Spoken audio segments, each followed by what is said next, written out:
Michael Patrick Shields is on the air. Good morning, world. Good morning, Michigan. A very pleasant hump day Wednesday to you. It's Michael Patrick Shields, heard all across the state of Michigan. Glad to have you with us this morning. You can hear me this morning on radio stations all across the state and online, too, at MichiganTalkNetwork.com. We have streaming audio there if you should find yourself outside of one of our markets. Remember, we're heard on stations in Mount Pleasant, Petoskey, Traverse City, Hastings, Lansing, Saginaw, Grand Rapids, Kalamazoo, Muskegon, and St. Joe, Benton Harbor. And the program is podcast as well, so if you miss it during the day, you can go back later on, check it out for yourself. The interviews are all there. MichiganTalkNetwork.com. And you can watch us, too, on Fox 47 if you happen to be in the Lansing area. And we're on YouTube. If you go to MichiganTalkNetwork.com, you can find the YouTube channel. Take a look at what this program looks like, and you can do it in person, too. We are in the Gillespie Group storefront studio right here on the Avenue of Michigan, just a couple of blocks from the Capitol. Pull right up. There's a lobby with memorabilia and a coffee house, and you can sit and watch the program. You can even be part of the program, too. We're here for you every single morning. In just a few minutes, we're going to speak with the Lieutenant Governor, Brian Calley, who is quoted as saying that... Wow, did he really say this? The first budget message from Governor Rick Snyder would be an all-cut solution that will be akin to the dropping of an atomic bomb on Lansing. It was an audio clip at a speech. Calley said, I think our message on the 17th of February is going to be dropping an atomic bomb on the city of Lansing. It's an all-cut solution to the state's budget deficit. He was addressing members of the Holland Area Chamber of Commerce on the campus of Hope College. So we will ask him. Wow, this press secretary for Rick Snyder, Sarah Werfel, says it's an unfortunate choice of words. It doesn't take into account the very difficult decisions that are being made and the extensive efforts to protect people and make sure we leave no one behind. So it's a first little... disagreement, if you will, between the lieutenant governor and the governor. An atomic bomb, an all-cuts solution to the budget. Meanwhile, the governor yesterday, Rick Snyder, stopped by the House floor during session, and he did wear a tie, according to MERS News, to make sure he was in line with the chamber's new dress code.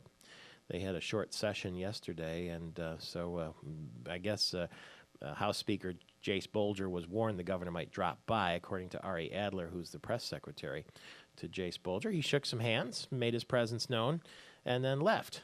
So the governor is taking a very active role, apparently, in what's going on over at the House of Representatives and wanted his presence known this morning.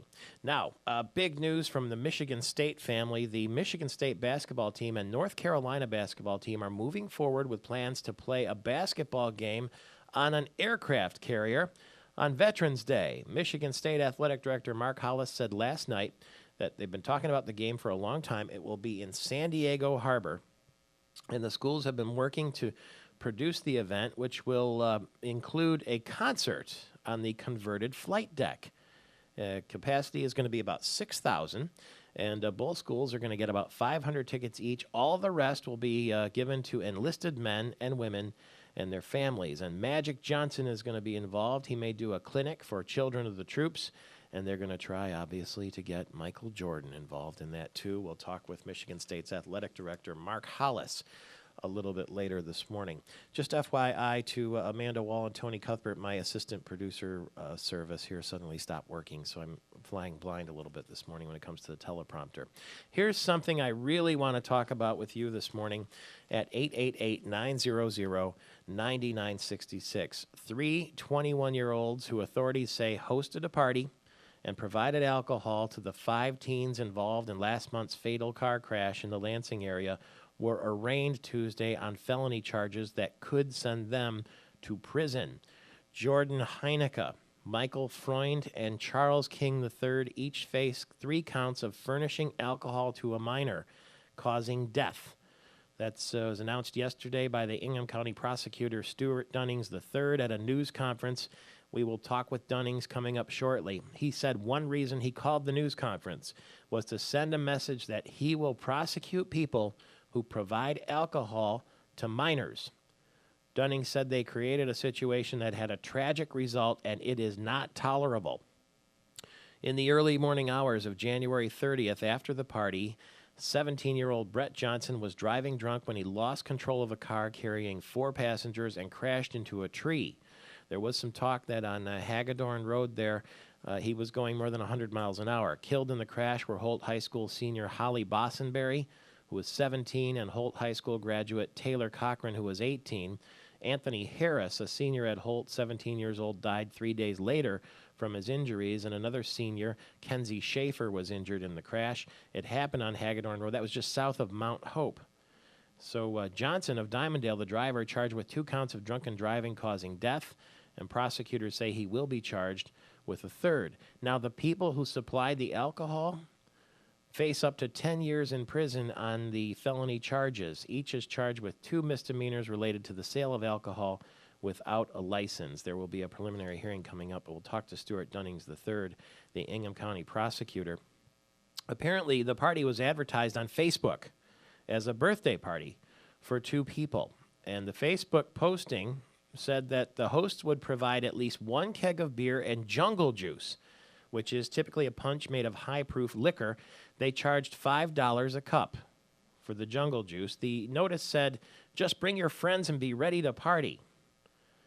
And as you know, the result was tragic. And so the comment this morning that they could go to jail for providing alcohol to minors. 888-900-9966 is the number to call if you want to weigh in on this topic. 888-900-9966. Do you like the idea that the people who provided the alcohol at this so-called birthday party are going to get time? It looks like they're at least going to be charged with it.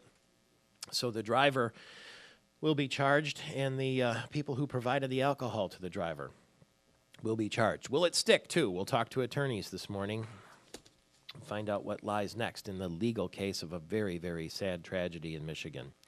Secretary of State Ruth Johnson is unleashing dozens of secret volunteer customers into the state's 132 Secretary of State branches to gauge their cleanliness, the wait times, and the professionalism.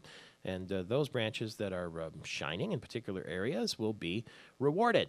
They should call Governor Granholm, because I'm told Governor Granholm was spotted in a Secretary of State's office just a week ago, and maybe Ruth Johnson could get her opinion on how it all went down. The Michigan Public Service Commission is launching an investigation into the rates charged by the 3 Mackinac Island ferry companies. That's coming at the request of Sheplers, which was nearly cut out of providing service to the popular tourist attraction late last year. The Sheplers Group, and we'll talk to Chris Shepler this morning, is gratified that the commission acted so quickly. They want everything to be above board and transparent. It's very obvious. And under the most recent agreement, Sheplers, Arnold, and the Star Line are required to run until there's too much ice. In the past, only the Arnold Line has stayed open past the fall, and sometimes at a loss. So we'll talk with Chris Shepler about why this is important to the Mackinac Island ferry situation. That bill that would transfer an additional $10 million into the state's Pure Michigan tourism campaign is advancing. It's sponsored by Republican Wayne Schmidt of Traverse City, and advances to the House floor very soon. And, you were wondering about that music festival in Grand Rapids, Rock the Rapids. Looks like that's going to go forward. They gave the tentative green light to moving it from Fifth Third Ballpark to a downtown site near Van Andel Arena. There were concerns about noise and so forth. By the way, the River City Bike Week, forget it. Organizers of that proposed event say they're going to go elsewhere.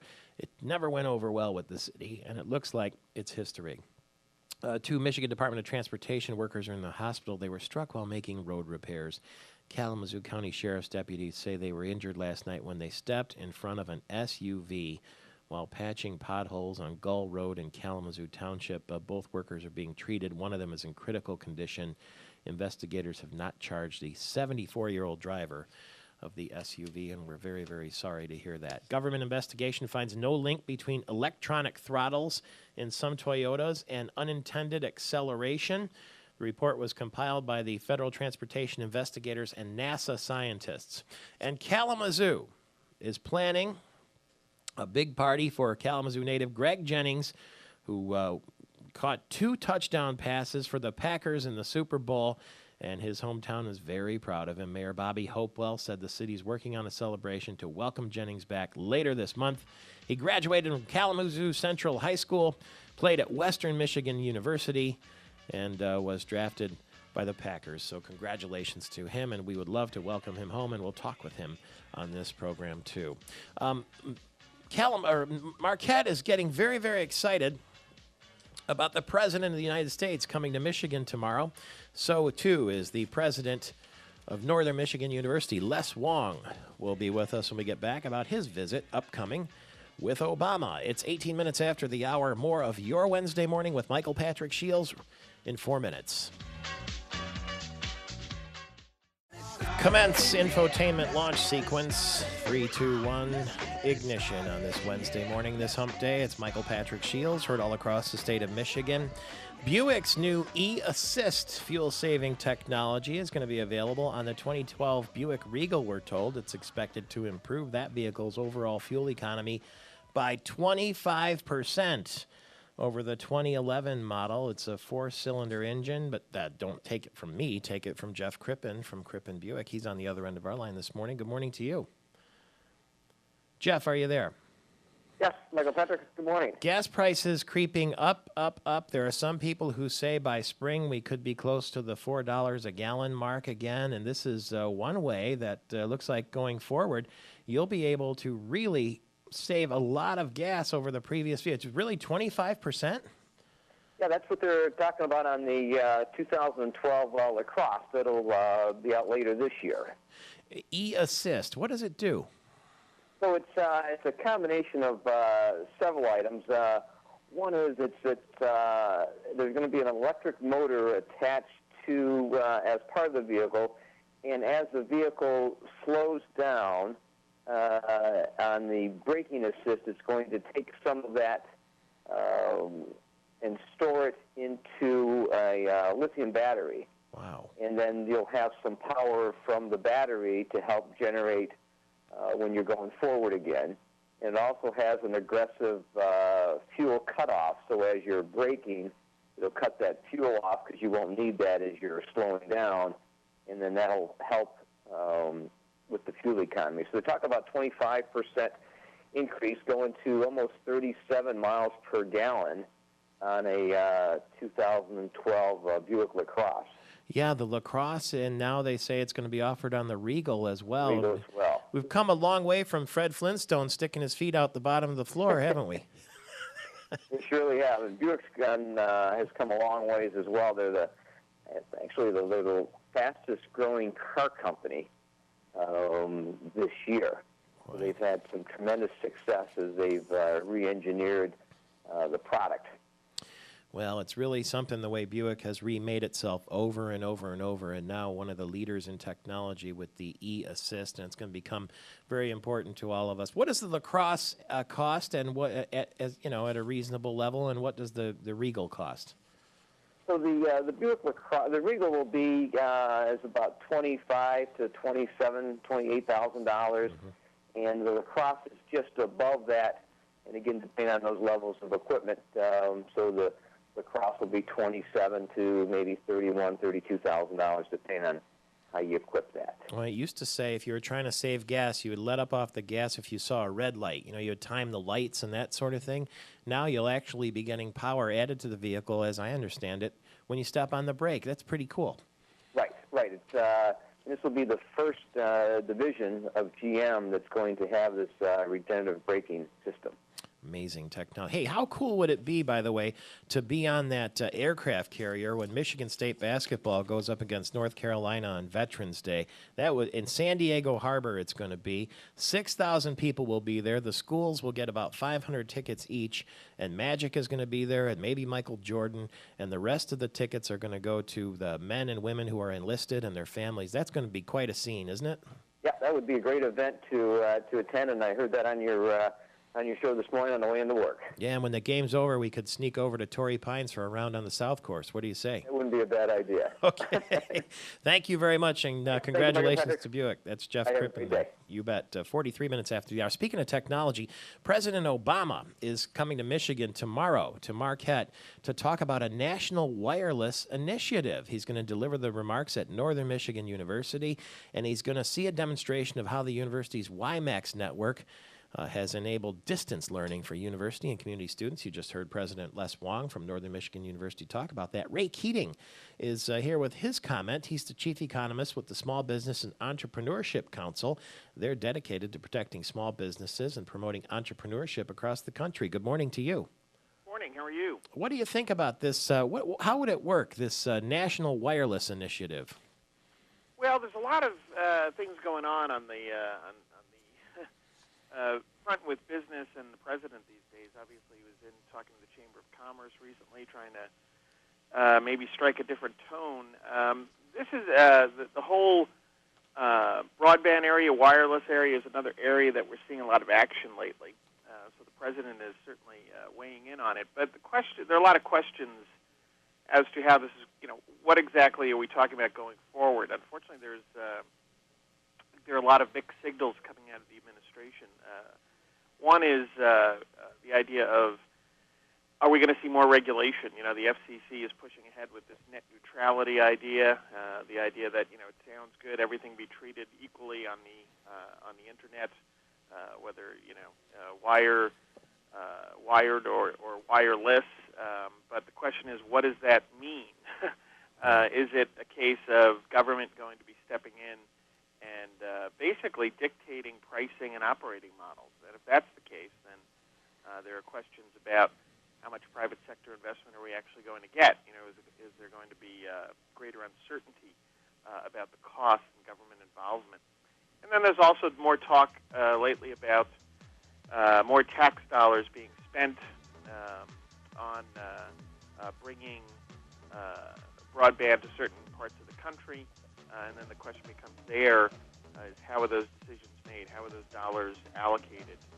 Is it a case that it's based more on political incentives, if you will, as is often the case with government, or is it going to be more market-driven? Well, we'll see if there are any details in President Obama's speech at Marquette, Michigan tomorrow. Thank you very much for the other side of the coin. It's Michael Patrick Shields. Amanda Wall and I will audition for the Laugh Fest in Grand Rapids as soon as we get back. Mick Jagger is going to perform on the Grammy stage, live for the first time ever. He's going to do that, and Barbra Streisand's going to be on the stage, too, when that show is at the Staples Center, and that's going to be in Los Angeles at 8 o'clock. It's the 53rd Grammy Awards, and Mick Jagger's agreed to go along for the ride. So has Barbra Streisand. That should be pretty cool. Now, speaking of entertainment, we have with us right at this moment Leanne Arkema, the president and CEO of Gilda's Club in Grand Rapids, about the Laugh Fest. Good morning to you. Well, good morning. Great to be on your show. We can always use a good laugh at this time of year when the gray clouds are getting to us and the snow and the cold, and sometimes the news is very depressing. So when is the Laugh Fest? Well, Gilda's Laugh Fest is going to be March 10 through 20, and really we're coming together, yes, as you say, in the middle of the gray winter to celebrate laughter for the health of it. Oh, cool. We all know laughter is good for us, and actually there's studies that show it is really good for us. All right, so we're going to find out, the venues and where it all take place, and what's the website for people who want to plan ahead? Well, if you go to laughfestgr.org, you'll see our entire calendar. We have over 200 different events happening, and here's the great news. It's 10 days. It's 50 national, regional, and local artists. There's about 50 showcases of free things happening for families and all the way on up. And we're going to be in about 20 venues in the downtown Grand Rapids area. And really, why we're doing this is Gilda's Laugh Fest really is supporting the work of Gilda's Club Grand Rapids. And we're named after the Saturday Night Live comedian Gilda Radner. Yeah. The original funny lady. And when she was diagnosed with cancer, she wrote in her book, It's Always Something, she lost her funny. And we know cancer is not an easy journey. And yet at Gilda's Club, we help people find their smile back. And that was the gift of Gilda Radner, that you can still laugh, you can still live. And we all need to do that. So in honor of our 10th anniversary, we said, let's hold a celebration of laughter for the entire state of Michigan. And believe me, based on ticket sales right now, we've got people coming from the entire state of Michigan and well beyond. laughfestgr.org. We understand Betty White's going to be in and Bill Cosby is going to be in. We look forward to talking to both of them on the program. And, they just, the city council yesterday in Grand Rapids just turned down the idea of that biker fest that they were going to have in downtown Grand because there would be too much noise.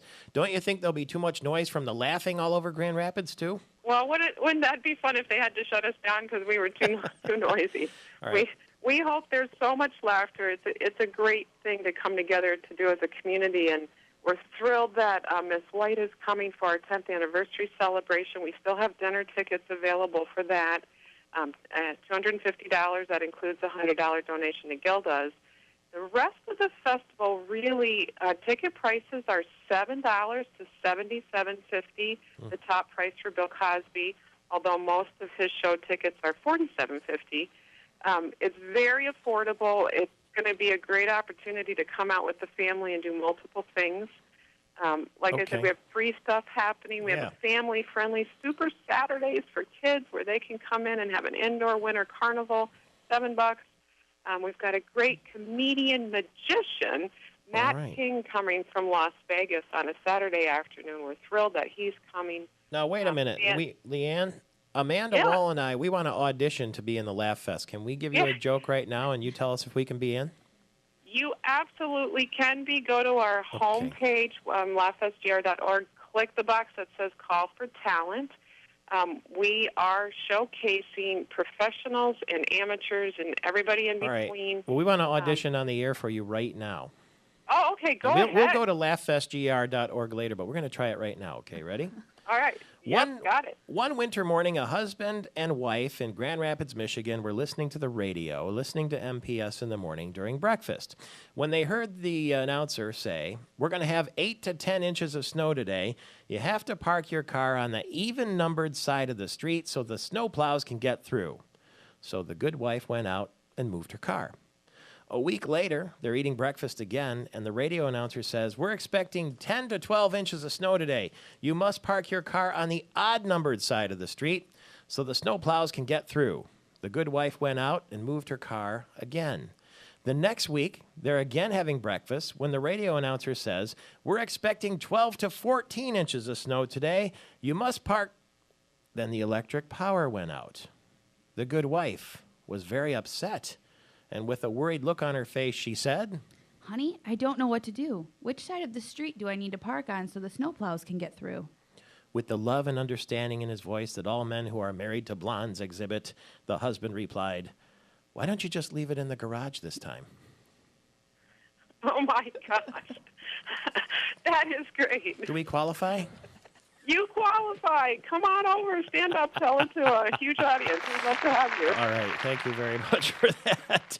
We will be talking again as we get closer to the event, but thank you very much for the heads up. It's laughfestgr.org in March, 10 days of laughter, not motorcycle noise, laughter. By the way, this is a true story, too. There was a 21-year-old in Connecticut who called 911 to find out how much trouble he'd get into for growing marijuana. This is a true story. He was arrested by officers. He told the police that he wanted to know if he grew it, would he get in trouble, and they traced the call, and there you have it. He was arrested. Okay, the truth is stranger than fiction in some cases. When we get back, a very sad story with some very serious implications, and we'll talk to you about that right after the news. It's Michael Patrick Shields on Hump Day Wednesday. Good morning, Michigan. A very pleasant Hump Day Wednesday to you. We are commencing our infotainment launch sequence this morning at 7 minutes after the hour. Let's get straight to the news with Rick Albin, the veteran political reporter from Wood TV in Grand Rapids, who's with us. And I noticed on your Facebook page the other day you said, this is going to be a very busy 10 days politically, so we appreciate every minute you spend with us. Good morning. Good morning. How are you? Good. I'm very curious to hear, first and foremost, about this comment by Lieutenant Governor Brian Calley. He spoke in front of a crowd of 300 in Holland, and he said that the upcoming budget solution would be an all-cut solution akin to dropping an atomic bomb on Lansing. First of all, what do you make of the lieutenant governor saying that? And apparently the governor's office is already calling it an unfortunate choice of words. Well, I think that there are two things that politicians that are dealing with cuts are trying to be very sensitive and they're trying not to use words like pain. They're trying not to use words like atomic bomb. I mean, I don't know if that's one that they singled out, but I mean, I think that what the lieutenant governor may have been talking about, and I haven't spoken with him, but what I think he may have been talking about is that if you take a look at the total dollars and cents that have to be cut out of the state budget, in other words, spending today that won't be there after the next budget, it could be something in the neighborhood of a 30% cut in the general fund budget. I don't want people's eyes to glaze over by a ton of numbers, but even though we got a $45 billion plus budget, where the cuts are really going to come, they can come out of a general fund budget that today is at about $8.3 billion. If you take $2.5 billion out of there, that's about a 30% cut. That's out of corrections, that's out of human services, that's out of colleges, that's out of community health. That's where those things have to come. And those cuts almost certainly, if you did that, I'm not saying they will, but if you do that, that's going to have to come out of people's paychecks. It has to come out of where your big line item expense is, and that's with human capital. That's with employees. So if you try to do something like that, I think the lieutenant governor may have chosen words that don't make the governor's office particularly happy, but he may be right in the sense that you may have a real fight on your hands, and particularly a real fight with some labor unions. I said yesterday during my story, I think this may be the most interesting, maybe the most contentious budget. I'm not sure I'm going to call it a negotiation, maybe a budget argument that we've seen in the last 10 years. That includes 2007 and the faux shutdown of government. I think this is going to be, if they really do try to change and fix a problem the state's been wrangling with for more than 10 years, and if they try to do it with all cuts, I think it's going to be a really contentious situation. Well, the governor's spokesperson, Sarah Warfel, is saying it's an unfortunate choice of words that the lieutenant governor used, and she says it doesn't take into account the difficult decisions that are being made and the extensive efforts to protect people and make sure we leave no one behind. That's to your point, Rick Albin. And she also says that it's not an all-cuts budget. So how could the lieutenant governor and the governor be so disconnected? I think that the governor's office may be taking into consideration that the governor has proposed cutting the Michigan business tax and adding a 6% corporate sales tax. So that would not be perhaps a technically all-cuts budget. There would be a tax that would be put in place. But again, I'm not privy to precisely what the governor's budget is going to look like. I'm looking forward to it. I'm going to be in Washington when the budget comes out next Thursday, or in transit. I actually may be flying back in order to be here when that budget comes out. I'm fascinated by the process so far because this governor was very disciplined during the campaign, didn't put a lot of detail on the table, but since he's been elected, he's been pretty forthright about laying out where he's going to go. And just last Monday, he laid out the case that he said that government employees' salaries in the state of Michigan are out of line with other states and out of line with the private sector. So that's where I make the connection that that's probably where some of those cuts are going to come. But I also haven't heard any proposals for any broad-based new revenues or new taxes. So while there may be a technical matter that there are some other mechanisms to balance the budget, there may be some reforms and some longer-term processes. I mean, in this next budget, you've got two choices. You can either raise taxes or you can cut spending, and every indication has been that it's going to be cut spending. All right. Well, we'll be following you on Wood TV and on the website, too, woodtv.com. And I guess the governor stopped by the House floor yesterday, and he had to put a tie on to make sure that he was in line with the chamber's new dress code. So, they do have a new dress code. In fact, it extends to most of those of us who cover as well, but works out. I wear a tie most days anyway. Yeah. But, yeah, they have done things a little differently in the House. There have been some rule changes, as there were 4 years ago when Andy Dillon came in as Speaker of the House. Frankly, there are quite a few changes over in the Capitol, more than just technical. It's going to be interesting. I got to tell you, Michael, my biggest interest in this whole thing is to see how long this governor, with his kind of new unorthodox, from a political standpoint, unorthodox style, is going to be able to put up 56 votes over in the House and put up 19, because he only needs 19 over in the Senate with the lieutenant governor. Because as long as he does and continues to make changes, I think it's going to be kind of a new atmosphere, but I think there may come a time where there comes some pushback, even though he has big Republican majorities. I think this could be an interesting time to watching Lansing closely. Well, thank you very much for your interesting take on it. We'll talk to you soon. Thank you. 13 minutes after the hour, we moved from that to another story that was just gripping to people. Very seriously sad tragedy in the Lansing area. There was a car crash on Hagedorn Road near Mount Hope, and it killed 3 people. And it turns out the driver was underage and driving drunk, maybe going 100 miles an hour. And now we hear that the 3 21-year-olds who authorities say hosted the party and provided the alcohol to those 5 teenagers were arraigned yesterday on felony charges that could send them to prison. Stuart Dunnings III, the Ingham County prosecutor, nice enough to join us this morning. Thank you for being available. Good morning, Michael. Thank you. You have decided not only to charge the driver in this case, but also the 3 people who provided the booze. As I understand it, they put a posting on Facebook that said, come to this birthday party. They charged $5 for a cup of beer or jungle juice, and they may go away for 10 years, as I understand it. Can you tell me the process? Well, excuse me, the Meridian Township Police Department, headed by the lead investigator, Lieutenant Greg Frenzier, after they established the initial circumstances under which this occurred, further investigated and determined that the minors that were in the vehicle had been provided, and the driver had been provided alcohol at a party. They found the notice for the party on the Facebook page that there was a birthday party for someone turning 21, and as you described, the Facebook page, and they investigated and they discovered that the 3 individuals who were responsible for the party.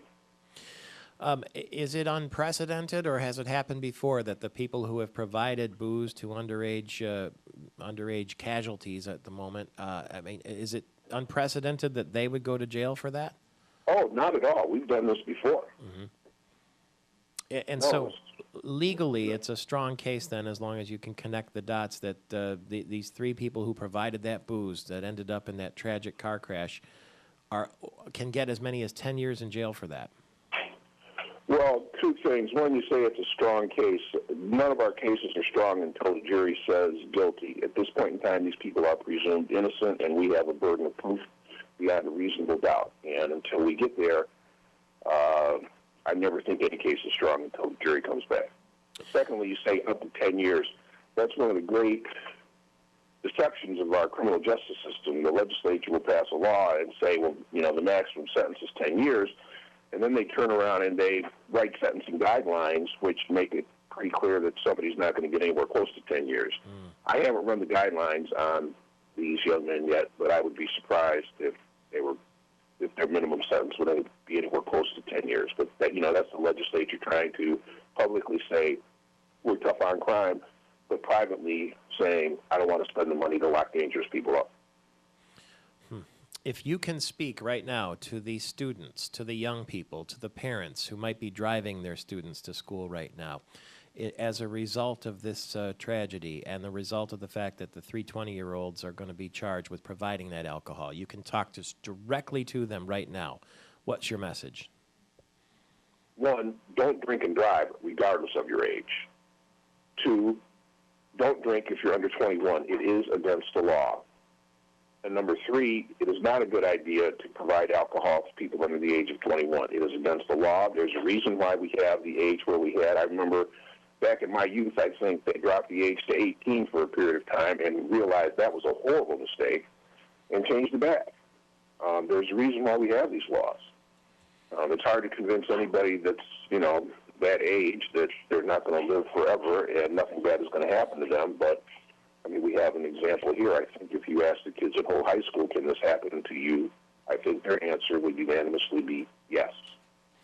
Well, it's heartbreaking that this is what has to happen. 8 young people, if you add it all up, concerning some of the crimes and the murder and then the deaths and that sort of thing. And now for this to have to happen, not only the 8 people involved, but the ripple effect through the families. None of these people will ever be the same again.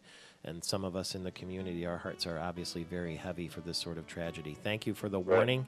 Thank you for being available, and we'll talk again soon. Okay, good day. Thank you. Stuart Dunnings III, the Ingham County prosecutor this morning. It's 18 minutes after the hour. Congressman Mike Rogers, the chair of the House Intelligence Committee, on the lack of intelligence, perhaps, of Sarah Palin when we get back. It's Michael Patrick Shields. Coming up shortly, we'll talk with Scott Grable and Brian Morley, their criminal defense attorneys, about the case of these three 21-year-olds who authorities say hosted a party, provided alcohol to 5 teenagers. That resulted in a fatal car crash. 3 young people are dead and others injured in this case. And now the man who was driving the car drunk, some say 100 miles an hour, that's a rumor perhaps, on Hagedorn Road of Dimondale, is charged with 2 counts of drunken driving causing death. And there is some talk that the parents of the deceased students don't want the driver to be charged. It's a tough call there, but I got a text this morning who says, remember, these are teenagers who made a very bad but common mistake. These are not criminals. All of these kids are great students, great athletes, loving sons, daughters, brothers, sisters, real people. They made a huge mistake. It's so sad. But as Stuart Dunnings III just pointed out, every single one of the people involved in this story committed a crime.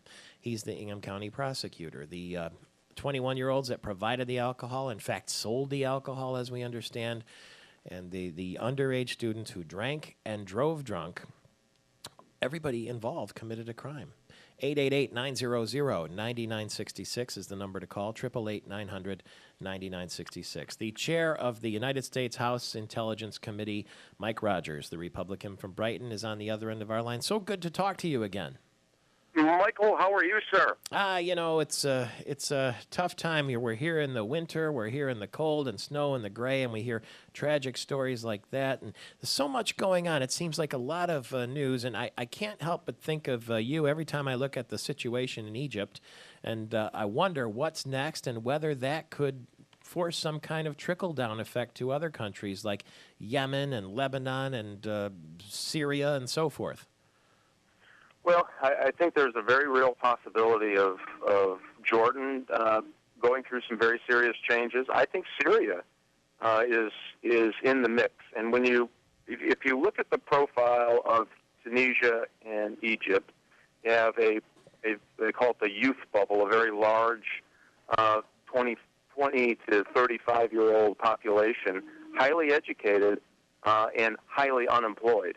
And Tunisia was that way. Egypt is that way. If you look at the next set of demographics, Syria could be in trouble, and Jordan for a different set of reasons. But it could absolutely spread through the Middle East. And this doesn't have to be a bad thing. It can actually be a good thing. And anytime there's a country that stands up and tells the government they work for them, probably not a bad day for the United States. Let me ask you, how much of what's going on in Egypt can be attributable, if anything, to the fact that Iraq got rid of Saddam Hussein thanks to the United States and President Bush and the other foreign countries who were involved in the coalition? How much of it can be attributed to that, if any? Well, when you see what happens, Afghanistan ended up going through was a totalitarian regime and now has elections, and they're struggling with all the problems of new democracies. Iraq was exactly the same. It was a tyrant who was there. They saw protests in Iran that said, hey, this whole election and freedom thing sounds pretty good. It absolutely, when they see their neighbors going through the process of becoming a democracy, and a participatory one at that, it does have an impact, and people are realizing that they can, in fact, make that difference and be a part of their government. They don't have to be a subject in a totalitarian and autocratic regime. Could we actually then be beginning to see sort of the embers of what happened in Eastern Europe at one time in the Middle East? I know it's probably more complicated than that, but isn't this how it starts?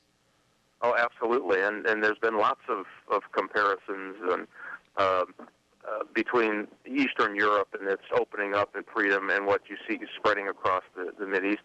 And it was, obviously that was something that we, the United States, fanned the flames of the Eastern European.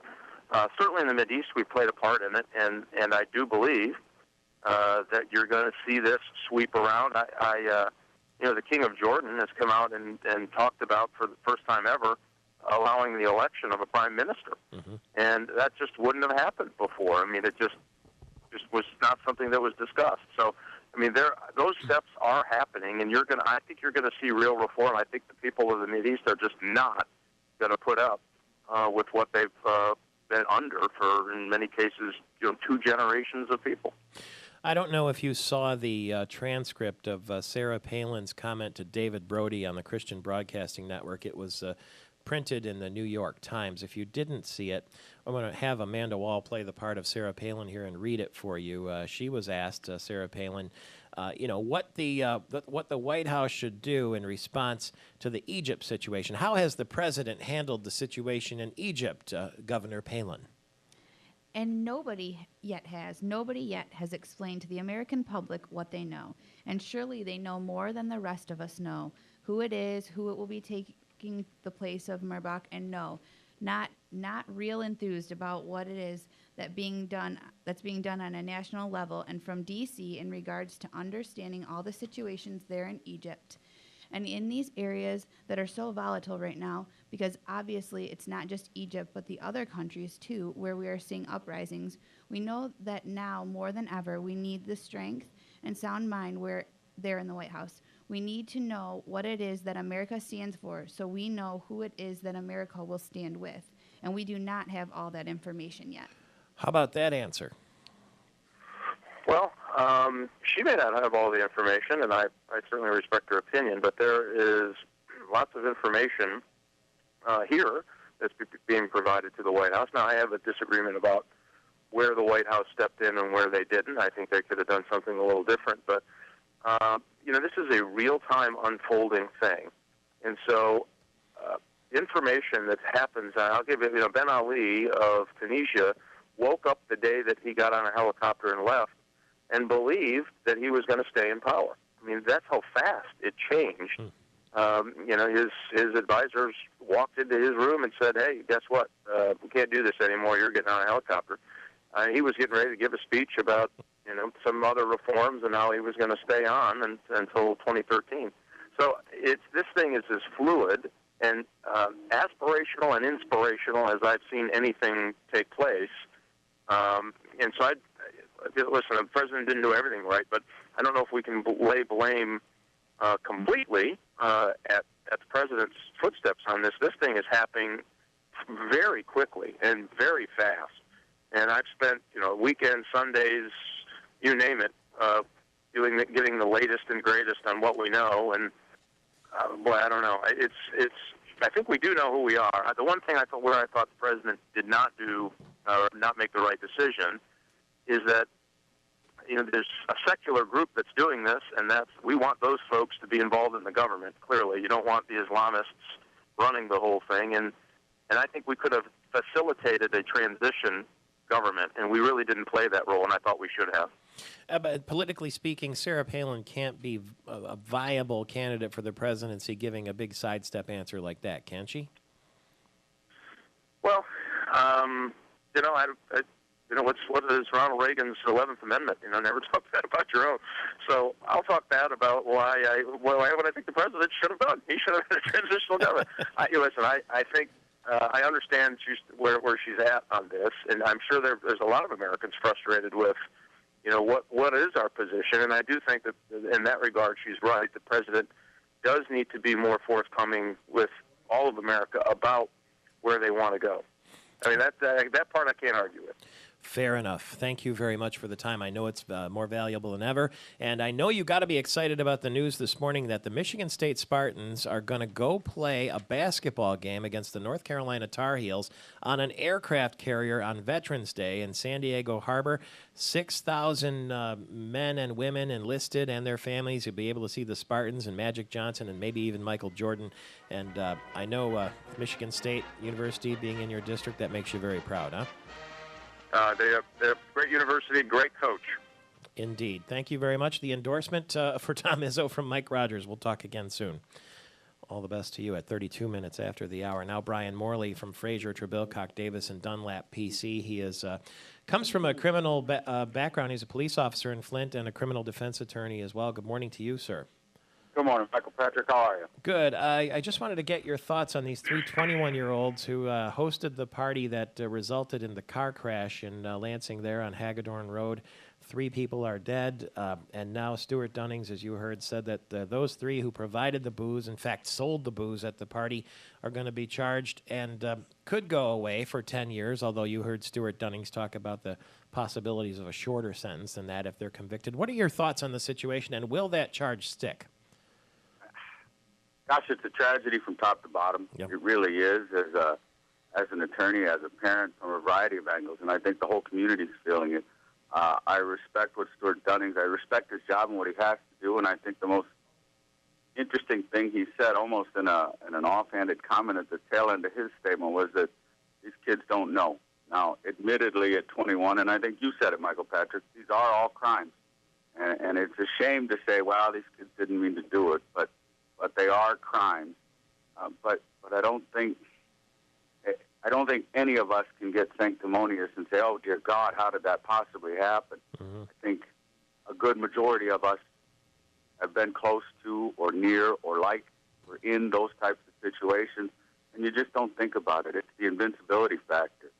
That at 18 you're invincible, at 21 you're starting to realize that maybe you're not, but then tragedy occurs, and you thank God and you hug your own, and I think that's what these parents are trying to do. I respect the heck out of what I'm reading from some of these parents of the victims, that, gosh, these kids were all friends, they didn't mean it, but at its core, it's a crime, and Mr. Dunnings has to do what he has to do, and I respect him for that.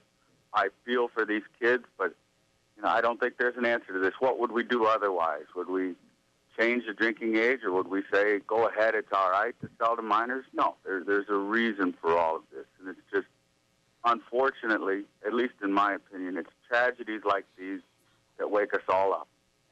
And we read about them usually around prom time every few years, and you think, oh, dear God, it's so tragic. And then we kind of forget it and we move on with our lives. And I don't have an answer to that. I don't know how we not forget it. But it's just, like I said, it's a tragedy from top to bottom. Yeah, Stuart Dunning said one of the reasons he called a news conference to announce that the 3 21-year-olds will be charged is he wants to send a message that he will prosecute people who provide alcohol to minors. And as you said, Brian Morley, it's fair to say this kind of thing happens all the time. It just doesn't always end in tragedy like this one did. Thank you for the chat this morning. We sure appreciate it. 35 after the hour.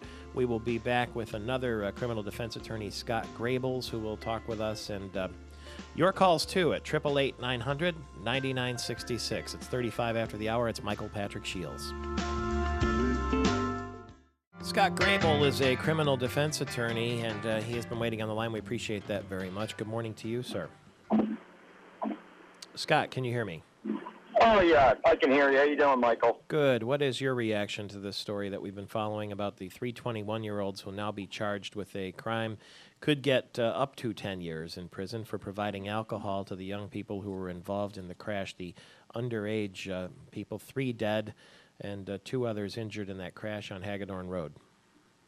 Well, I've heard Brian's comments, and I've also heard Mr. Dunning's comments, and I can appreciate both perspectives. I guess mine's a little bit different. Obviously, when you serve alcohol to a minor, I can understand the prosecutor certainly has a discretion to charge this. Obviously, the people that serve the alcohol, you just wonder in this case, is this going to serve as a deterrent for future individuals at parties not to serve alcohol? I don't know. I mean, it's certainly tragic for everybody involved. Nobody disagrees with that. But, you wonder if, saddling these young men who serve the alcohol, allegedly serve the alcohol. Obviously, I haven't seen the police reports or anything. But assuming hypothetically they did, putting a felony on the record, and again, Mr. Dunnings indicates he's right. Even though it's a 10-year felony, that doesn't represent that they're going to do anywhere near 10 years or even do incarceration time. But still, there has to be some accountability, even for the individuals that consume the alcohol. Now, I'm not saying if I host a party and I serve alcohol to minors, there shouldn't be any repercussions. I think there should be. But I'm just wondering if, prosecuting them criminally is the answer. Now, obviously, there's other remedies in the law. Obviously it happens all the time. Civil lawsuits, and you sue the homeowners insurance. And look, nothing's perfect here. Nothing's going to make obviously anybody happy about this because you got lives that were lost. But I'm not sure really here you're going to serve a deterrent effect. Let's charge the people that serve the alcohol. Then the next time there's a party, people will think twice. Logically, you would think, well, that makes sense. Mm-hmm. Unfortunately, in real life, it doesn't seem to work that way as a deterrent. So the prosecutor could charge it, but I don't know if it's going to. I don't know if I would charge in this case, but I guess that's why I'm not the prosecutor. I'm a defense attorney. Well, I mean, what do you think the deterrent is, or is it just something we're going to have with us forever, in that you can go on Facebook and invite people to come over and have booze? They came to the place, allegedly, and charged $5 a cup for jungle juice or beer. And obviously, as you say, the people who served the booze broke the law. The people who drank the booze underage broke the law. Certainly, the fellow who got behind the wheel of the car drunk broke a couple of laws. And then the accountability for the people who had the unfortunate judgment to get in the car with him at the same time. Everybody's accountable in every direction, it seems like. How do we get the message out? Without some sort of repercussions for actions? Well, I guess you can certainly get the message out with criminal charges. The question is the prosecutor, and obviously I don't speak for Mr. Dunnings. I'm sure he could speak for himself better than I. There is discretion on what the charging can be. Obviously, here he charged a 10-year felony. He would be the first to tell you if he wanted to. He could serve these individuals, charge them with furnishing alcohol to a minor, which is a misdemeanor. Now, again, he's got the charging discretion. It's not a black or white decision. Mm-hmm. There are varying degrees and varying charges that could be decided on a case-by-case basis. Certainly, it's appropriate to charge as a felony here because there was a fatality, but it's not an all-or-nothing decision-making process. There is a middle ground to this. As far as charging, there's a less charge as a misdemeanor, but so keep in mind it doesn't have to be all or nothing. Could you imagine what we would be talking about this morning if that car had swerved into oncoming traffic instead of a tree? I talked earlier about the ripple effect of the lives that are broken and will never be the same because of what went on. And I understand it probably happens on every football Saturday in East Lansing. It probably happens all the time, and this is the case that went especially bad. But it's just unimaginably heartbreaking in every direction. Well, you're right. You're certainly right about that. And listen, I have two young sons, and they both go to high school, one in East Lansing, one in Okemos. So, my sons are both aware of this, and even though they didn't know the individuals personally, this certainly has an effect on me. And I'm not saying there shouldn't be repercussions. I guess the question is, and I'm not here to allocate blame, but how much blame do you put on the individual serving the alcohol versus the individual driving the car and driving, again, I haven't seen the police report, but driving 100 miles an hour allegedly, because, again, I haven't seen the police report. Mm-hmm. Again, I think you have to look at it on a case-by-case basis and decide what's going to serve the community best as far as deciding what individuals to charge and what's going to have a deterrent effect. And, look, I didn't say it's an easy decision. Yeah. And, it's a tough decision. I would not want to be in Mr. Dunning's shoes. But as I said again, from experience, I would love to believe that charging these individuals is going to have some type of deterrent effect across the board. I don't know how much it is. I guess that remains to be seen, and I guess we'll have to wait and see if it will. I, like you, Scott Grable, have a young fella, a son. He's 13 years old, and every time something like this happens, and sadly it happens more often than anyone would like, I take the newspaper article, we sit down, and we go line by line over what happened. Is the message getting to him? I honestly don't know. He nods and he says that he understands, but the nightmare of the parent is that nobody really knows what happens when they take out into the world on their own and they're with their friends and there's peer pressure and they get excited and carried away and that kind of thing. So our hearts go out to the parents and the families and everyone involved in the situation. It's 14 minutes before the hour. Michael Patrick Shields, Michael Patrick Flanagan, the State Superintendent of Schools, will join us as soon as we get back. 10 minutes before the hour, Michael Patrick Shields with Michael Patrick Flanagan, the State Superintendent of Schools. Good morning to you, sir. Good morning, Michael Patrick. How you doing? Good. Thanks for being available. Just to put a finer point on the topic we've just been talking about, how much, if any, education goes on in the schools about the dangers of drinking and driving and about the legal ramifications and the health ramifications and so forth, if any, if you know? Oh, it starts in elementary school. We have a pretty rich health program that talks to kids about this. But this is culture, ultimately. Yeah. I mean, I probably shouldn't admit this as state superintendent, but, 25 years ago, I don't know that I would have thought about, geez, have I had too much to drink and I'm getting in and driving my car? Mm-hmm. Now you wouldn't even think about it. The culture changed, the legitimate issues that the Mothers Against Drunk Drivers brought to the forefront. It's like smoking was a culture change. Mm-hmm. This is going to have to be a culture change, and, this is really dramatic, obviously, for everyone involved in this particular case. I've been listening in as I've been waiting to talk to you. I knew a little bit about it. But, I think it's going to be a wake-up call. Luana Simon, who I have a lot of admiration for, my guess is she's going to be getting to kids and saying, be careful about this selling, in effect, selling a cup in order to have a party, because there is a co-responsibility of some kind. But it ultimately is a culture change, and it's beyond just the education piece. It's interesting how the party was advertised on Facebook, so I would think that will come into legal play because there it is, time-dated and everything, stamped right on Facebook. And I hope that social media can be turned around the other way to spread not only the news of a party, but the news of what now can happen when you do that. I mean, let's put the thing to good use if we're going to use it to solicit $5 cups of jungle juice. And, I don't mean to be sanctimonious about it, but the fact of the matter is I've seen so many high schools that have taken a wrecked-up car and put it on the front lawn for, during prom season or homecoming season as a stark example of what can happen. And now maybe we just have to go to more advanced technologies to get the word out. Probably right. It's winter count day today, I understand? Yeah, and that's not the biggest news. The biggest news is some of what we've done on cut scores and trying to change that culture in our schools. Yeah, the MEEP testing. Now, the way it was presented in the media yesterday, that it's going to be tougher for students to pass the MEEP test. That's probably not the best way to look at it, is it? No, what it really is the kids, it'll be transparent to the kids. They're going to take the same test. It's just that we've said you're proficient at a very low bar before, and that was on purpose until we had the high school graduation requirements kick in. And this is the first class, the seniors this year, that have fully been exposed to and the content that's in this, algebra and all the rest.